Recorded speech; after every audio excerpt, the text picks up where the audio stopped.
नमस्कार, आप देख रहे हैं जनता का। मैं हूं एमएस निर्मल। इस समय हरियाणा में जहां हरियाणा विधानसभा चुनाव की चर्चा है, वहीं हरियाणा विधानसभा चुनाव की चर्चा देश में भी है, क्योंकि दो और राज्य जहां इस चुनाव से प्रभावित हो रहे हैं वो महाराष्ट्र और झारखंड। ये हरियाणा में कैसे उलटफेर हो रहा है ये भी बताएंगे कि लगातार तीसरी बार सरकार बनाकर भारतीय जनता पार्टी ने हरियाणा में इतिहास रचा है और इस इतिहास के गवाह बने हैं भारतीय जनता पार्टी के नेता जो ओबीसी समाज से संबंध रखते हैं, भगत राम जी। उनसे जानेंगे कि आखिर भारतीय जनता पार्टी ने ये जो तीसरी बार लगातार सरकार बनाने का इतिहास रचा है, इसके पीछे कारण क्या है। और कांग्रेस का जो दावा किया जा रहा था, प्रचार था कि कांग्रेस की सरकार आ रही है, ये आखिरी क्षणों में क्या हो गया, क्या कहला हुआ।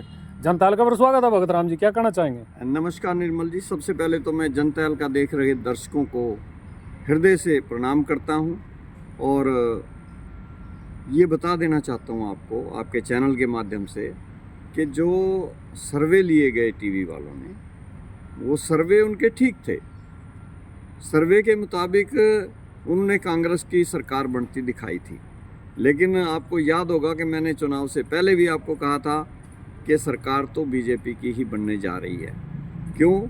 कारण ये था कि जो सर्वे वाले पूछते हैं तो लोग एक विशेष वर्ग का इतना दबाव हरियाणा के अंदर इतने सालों से रहा है कि उनके समक्ष हमारा जो कमज़ोर तबका है, जो ओबीसी समाज है, वो बोलने की हिम्मत नहीं जुटा पाता था और वो हाँ भर देते थे कि हाँ जी आपके साथ हैं, हाँ जी आपके साथ हैं। लेकिन साइलेंटली उनका जो मन था, अंदर से उनको पता था कि हमने कमल खिलाना है। जब कोई पूछने वाला चैनल वाला आता था तो वो यही कहते थे कि नहीं हम तो कांग्रेस के साथ हैं, कांग्रेस के साथ हैं, जबकि वो कांग्रेस को पसंद नहीं कर रहे थे। और सवाल तो ये खड़ा हो रहा कि जब वो यूं कह रहे थे हम कांग्रेस के साथ हैं, फिर ये किस दबाव में ऐसी बात कर रहे थे वो तो एक विशेष वर्ग आप भी जानते हैं और उनको पता था कि उस वर्ग की सरकार यहाँ अगर आएगी तो चुनाव से पहले आपने देखा कई जगह सिर फोड़ दिए गए, कई जगह उनको धमकाया गया, मारा पीटा गया, इस तरह की घटनाएं।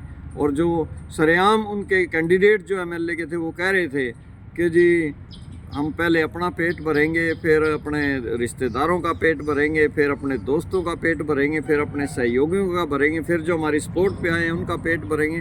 तो बाकी हल्का और प्रदेश कहाँ जाएगा वो तो आप खुद सोच लीजिए। ये उनके पतन का कारण रहा। अच्छा, ये पतन का कारण है क्या? जैसे नौकरियों का, भ्रष्टाचार का, महंगाई का, बेरोजगारी का, किसानों का मसला, कर्मचारियों का मसला, सरपंचों का मसला, आंगनबाड़ी वर्करों का मसले तो बहुत सारे थे।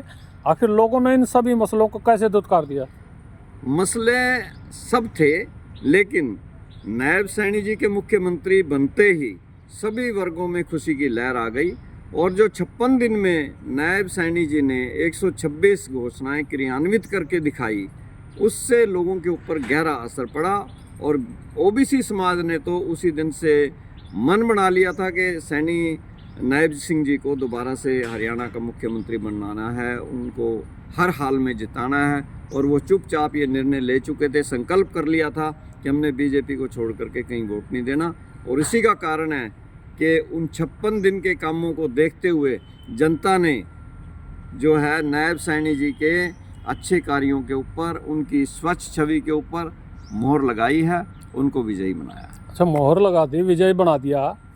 लेकिन लोग तो ये कह रहे हैं कि जो ये भारतीय जनता पार्टी फिर तीसरी बार सत्ता में आई है, आरोप कांग्रेस पार्टी की तरफ से ये भी है कि मशीनों में गड़बड़ हुई है, कईयों की बैटरी 99% थी, 90% थी। ये पहले से कोई तय कर रखा था कि आपने हेराफेरी करने का? ये बात तो निर्मल जी बहुत समय पहले से चलती आ रही है कि जहाँ ये हार जाते हैं तो अपोजिशन जब भी कोई भी हो वो यही कहते हैं कि ईवीएम में गड़बड़ हो गई है। जहाँ ये जीत जाते हैं वहाँ ईवीएम बिल्कुल सही है। जम्मू कश्मीर में सरकार बन रही है कांग्रेस की एनसीपी के साथ, तो कोई दिक्कत नहीं है, वहाँ ईवीएम बहुत बढ़िया है, वहाँ कोई ज़रूरत नहीं है, ना वहाँ कोई गड़बड़ी हुई। लेकिन हरियाणा में जब जनता ने मोहर लगा दी मुझे अंदर की बात पता है ना कि हमारे लोग जितने भी हैं, मैं नहीं ये OBC अंदर समाज की से नहीं belong करता हूं। अंदर की बात यही पता थी क्या, हेराफेरी करनी है हम लोगों ने नहीं नहीं मुसलमानों नहीं, में? उसमें तो हेराफेरी की जरूरत ही नहीं थी। अच्छा, ये जब जनता ने वो मन जो बना रखा हेराफेरी की था, जरूरत नहीं थी, जनता ने, जो यूँ बताओ फिर जब जितने चैनल हैं सारे चैनल कह रहे सट्टा बाजार कह रहे कांग्रेस की सरकार आ रही है, जिससे पूछो वो कह रहे कांग्रेस की सरकार आ रही है, फिर ये अचानक के क्या करवा दिया आप लोगों ने? सिर्फ ये समझ लीजिए कि अब समझ लो कि OBC समाज जागना शुरू हो गया है। पहले ये जो होता था मन में वही कह देते थे, अब की बार इन्होंने समझदारी दिखाई है और ऐन वक्त पे कमल खिलाया है। या जब वो अंदर जा रहे थे, अगर वहां भी उनसे कोई पूछता किसको वोट दोगे, तो यही कहते कि कांग्रेस को ही देंगे जी, क्योंकि उनका दबाव था, ये अच्छा। प्रेशर में ऐसा था।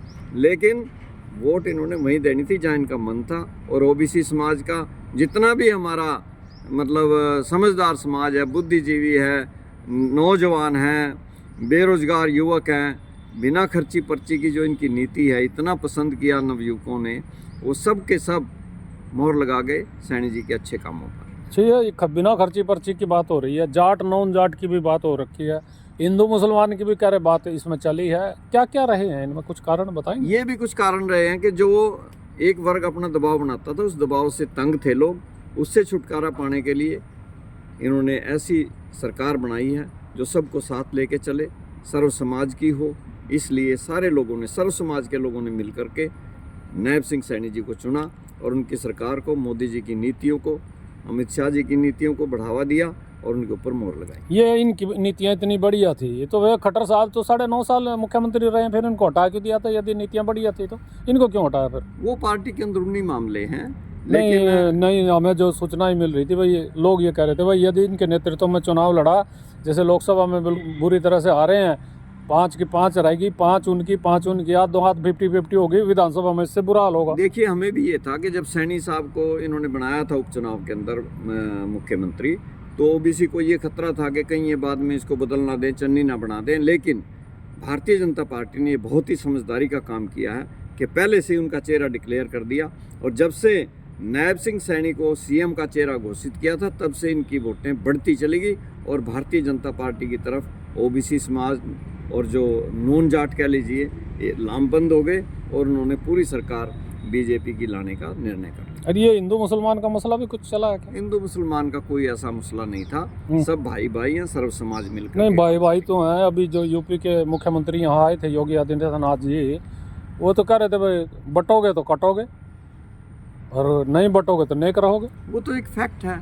इसका मतलब क्या है? उसका मतलब ये है कि हमें सबको मिल करके चलना चाहिए। नहीं, एक CM पद पे बैठा हुआ आदमी, मुख्यमंत्री, इतने बड़े राज्य का, और वो यूं कहता बटोगे तो कटोगे, मतलब क्या? सच्चाई से वाकिफ करा रहा है आपको, कोई गलत बात थोड़ी कह रहा है। अच्छा, ये सच्चाई है? सच्चाई से सच्चाई बताइए। अच्छा, divided we fall and united we stand. उनका कहना कोई गलत नहीं है। वो जो बात बोलते हैं स्पष्ट बोलते हैं और तजुर्बे से बोलते हैं।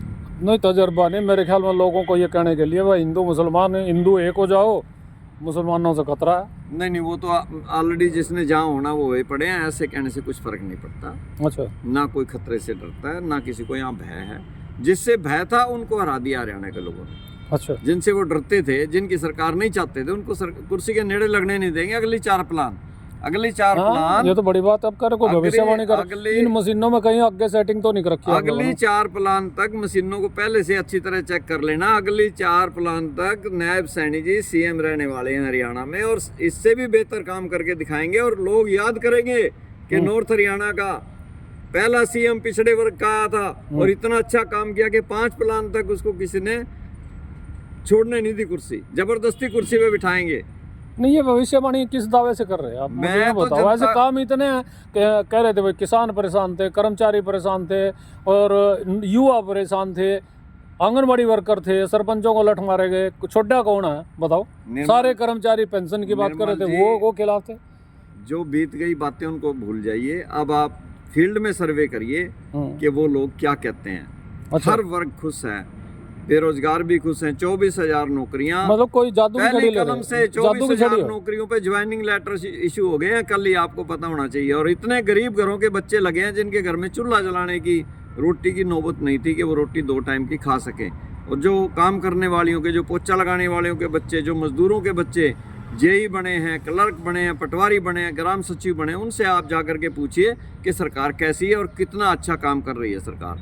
नहीं तो ऐसी सरकारें भी थी जहाँ सिपाही लगने के लिए 8-8, 10-10 लाख रुपए दे करके चक्कर काटने पड़ते थे, फिर भी गारंटी नहीं थी कि लड़का लग जाएगा।